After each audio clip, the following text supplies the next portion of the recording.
बिस्मिल्लाहिर्रहमानिर्रहीम। अस्सलामुअलैकुम। मैं हूं असद और आप देख रहे हैं असद इलेक्ट्रिकल। तो पिछली वीडियोस में हमने एसी डीसी पर भी काफ़ी गुफ्तगू कर ली है, इसके साथ ही करंट की डायरेक्शन वगैरह पर भी बात कर ली है। तो अब वक्त आ गया कि हम ओम्स लॉ को आज से शुरू कर दें। ओम्स लॉ किसके नाम पर है? ग्योर्ग सिमन ओम एक साइंसदान गुजरा है। 1826 के लगभग इसने ये लॉ जो है वो दरियाफ्त किया था। ये एक जर्मन साइंटिस्ट था। तो जैसा कि हमने करंट, वोल्टेज और रेजिस्टेंस की डेफिनेशन समझ ली हैं, बहुत ही बेसिक। तो इसने अपने इस लॉ में, जो कि ओहम का कानून कहलाता है, इस कानून में इसने रिलेशनशिप बयान की है किसी भी इलेक्ट्रिकल सर्किट में करंट, वोल्टेज और रेजिस्टेंस की आपस में रिलेशनशिप क्या होती है। तो करंट की वोल्टेज के साथ और करंट की रेजिस्टेंस के साथ इसने इस तरह बयान की है कि किसी भी सर्किट में करंट जो है वो डायरेक्टली प्रोपोर्शनल होता है उस सर्किट के अप्लाइड किए हुए वोल्टेज के। जो भी उस सर्किट में हमने वोल्टेज अप्लाई किए हुए उसके डायरेक्टली प्रोपोर्शनल उस सर्किट में बहने वाला करंट होता है। Current is inversely proportional to the resistance. तो उस सर्किट की जो रेजिस्टेंस होती है, करंट उसके इन्वर्सली प्रोपोर्शनल होता है। तो इन दोनों का मतलब क्या है?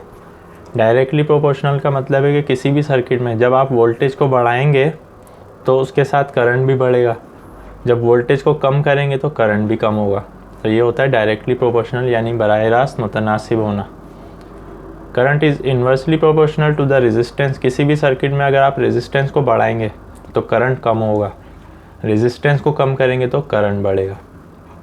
ये ओम का कानून है, बिल्कुल आसान अल्फाज में। तो एक दफ़ा दोबारा रिव्यू कर लें। किसी भी सर्किट में करंट, वोल्टेज और रेजिस्टेंस का जो आपस में ताल्लुक़ है वो इसने बयान किया अपने कानून में। ओम के मुताबिक किसी भी इलेक्ट्रिकल सर्किट में उस सर्किट में फ़्लो होने वाला करंट जो है वो उस सर्किट के वोल्टेज के डायरेक्टली प्रोपोर्शनल होता है, और वही करंट जो है उस सर्किट की रेजिस्टेंस के इन्वर्सली प्रोपोर्शनल होता है। यानी वोल्टेज बढ़ेंगे तो करंट बढ़ेगा, वोल्टेज कम होंगे तो करंट कम होगा। रेजिस्टेंस बढ़ेगी तो करंट कम होगा, रेजिस्टेंस कम होगी तो करंट बढ़ेगा। तो किसी भी सर्किट में अगर वोल्टेज बढ़ रहे हैं तो इसका मतलब है कि करंट भी बढ़ रहा है। अगर करंट कम हो रहा है तो इसका मतलब है वोल्टेज भी कम हो रहे हैं। इसी तरह अगर रेजिस्टेंस बढ़ रही है किसी सर्किट में तो इसका मतलब है करंट कम हो रहा है, और अगर करंट बढ़ रहा है तो इसका क्या मतलब होगा कि रेजिस्टेंस कम हो रही है।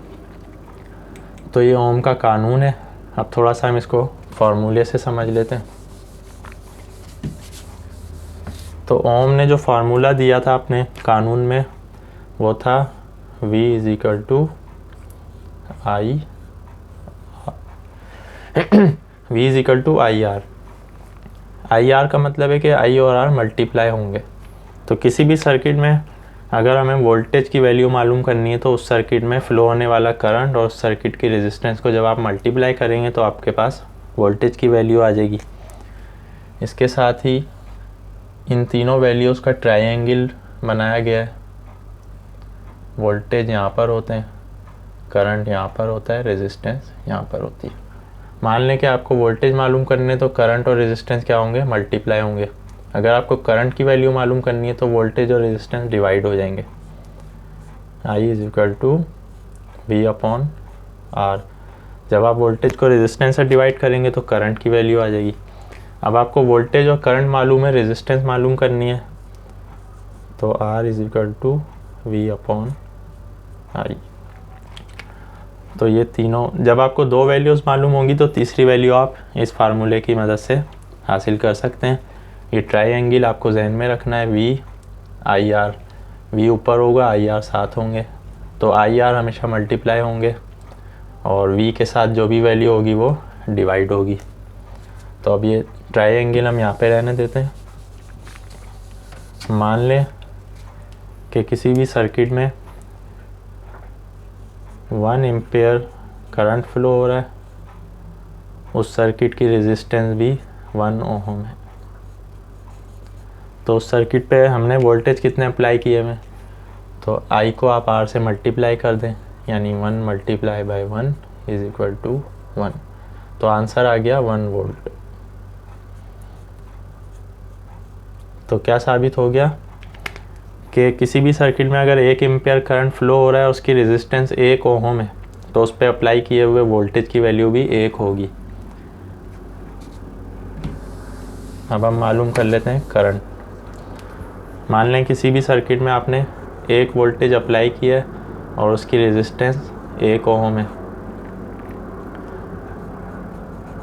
अब आपको करंट मालूम करनी है, तो आप क्या करेंगे, I is equal to V upon R, यानी कि V1 डिवाइडेड बाय R यानी 1। तो 1 को 1 से डिवाइड किया तो आंसर आ गया 1, तो 1 एम्पेयर ही करंट होगी।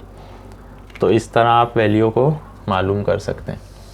अब ओम के मुताबिक current is directly proportional to the voltage. 1 volt की जगह हमने 2 वोल्ट कर दिए उस सर्किट में, उसकी रेजिस्टेंस 1 ओम ही है। अब ओम का कानून कह रहा है कि करंट डायरेक्टली प्रोपोर्शनल है वोल्टेज के, अगर वोल्टेज बढ़ेंगे तो करंट भी बढ़ेगा। तो अब करंट की वैल्यू मालूम कर लेते हैं हम, I is equal to V upon R. V हो गया हमारे पास 2, आर हमारे पास 1 ही था, तो वैल्यू उसकी क्या आ जाएगी, 2 को 1 से डिवाइड करेंगे तो 2 ही आएगा। तो करंट बढ़ गया, करंट 2 एम्पेयर हो गया, तो वोल्टेज बढ़ा है तो करंट बढ़ गया। मान लें यहाँ पे आपने 2 की जगह 10 वोल्ट कर दिए, तो जब 10 वोल्ट हो जाएंगे और रेजिस्टेंस 1 ओम ही रहेगी तो एम्पेयर भी 10 एम्पेयर हो जाएगा। तो करंट के साथ वोल्टेज बढ़ रहा है, बशर्ते ये कि आपकी रेजिस्टेंस की जो वैल्यू है वो कांस्टेंट रहनी चाहिए। ओम के कानून ने ये भी बात की है कि किसी भी सर्किट में अगर आपकी रेजिस्टेंस कांस्टेंट है तो करंट और वोल्टेज डायरेक्टली प्रोपोर्शनल होंगे, और इसी तरह अगर वोल्टेज कांस्टेंट है तो करंट और रेजिस्टेंस आपके इन्वर्सली प्रोपोर्शनल होंगे। करंट और रेजिस्टेंस को भी समझ लेते हैं। किसी भी सर्किट में आपने 1 वोल्ट अप्लाई किया हुआ है, उसकी रेजिस्टेंस 2 ओम है, तो आपको करंट मालूम करना है। तो I is equal to V upon R, यानी 1 को 2 से मल्टीप्लाई करें। पहले 1 वोल्ट पर 1 ओम थी रेजिस्टेंस, तो आंसर भी 1 आया था। हमने रेजिस्टेंस बढ़ाकर 2 ओम कर दिए, वोल्टेज हमारे कांस्टेंट है, तो 1 divided by 2 is equal to 0.5।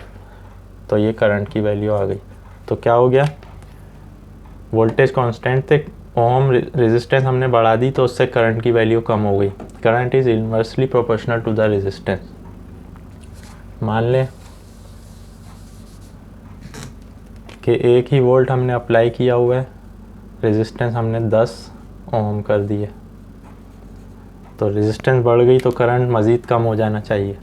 तो जब 1 को 10 से डिवाइड करेंगे तो आंसर आएगा 0.1।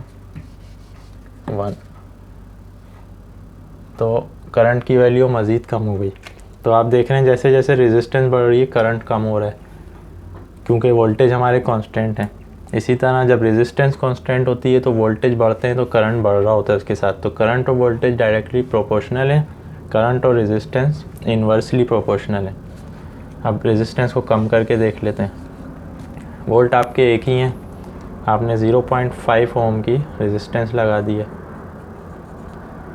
तो अब 1 डिवाइडेड बाय 0.5, तो आंसर आएगा 2। तो करंट की वैल्यू बढ़ गई, अब करंट 2 एम्प्स हो गया क्योंकि रेजिस्टेंस कम हो गई है। तो जितनी रेजिस्टेंस कम होती जाएगी करंट बढ़ता जाएगा, जितनी रेजिस्टेंस बढ़ेगी करंट कम होगा, बशर्ते कि वोल्ट आपके कांस्टेंट हों। तो आप बाकी कैलकुलेशन अपने कैलकुलेटर में इस फार्मूले की मदद से कर सकते हैं। आपको ये ट्रायंगल याद रखना है। ट्रायंगल बनाकर इसको वोल्ट की वैल्यू ऊपर आएगी, करंट और रेजिस्टेंस आमने सामने आएंगे। तो अगर आपको किसी भी सर्किट में वोल्टेज मालूम करना है तो आपको करंट और रेजिस्टेंस की वैल्यू मालूम होनी चाहिए। अगर आपको रेजिस्टेंस मालूम करनी है तो आपको वोल्ट डिवाइडेड बाय करंट की वैल्यू मालूम होनी चाहिए, और अगर आपको करंट मालूम करना है तो आपको वोल्टेज और रेजिस्टेंस मालूम होनी चाहिए। तो ये ओम का कानून उसकी बिल्कुल बेसिक थी। ओम के कानून के हवाले से आपका कोई क्वेश्चन है तो आप कमेंट्स में कर सकते हैं। हम मज़ीद ओम के लॉ को साबित करने के लिए एक आपको प्रैक्टिकल करके दिखाएंगे। उसमें हम वोल्टेज और रेजिस्टेंस आपके सामने रखेंगे प्रैक्टिकली, फिर उसको सर्किट से कनेक्ट करेंगे तो उसमें फ़्लो होने वाली करंट को हम मीटर के ज़रिए आपके सामने रखेंगे इंशाल्लाह। तो वीडियो पसंद आने की सूरत में लाइक करें और नेक्स्ट वीडियो तक के लिए इजाज़त दीजिए। अल्लाह हाफिज़।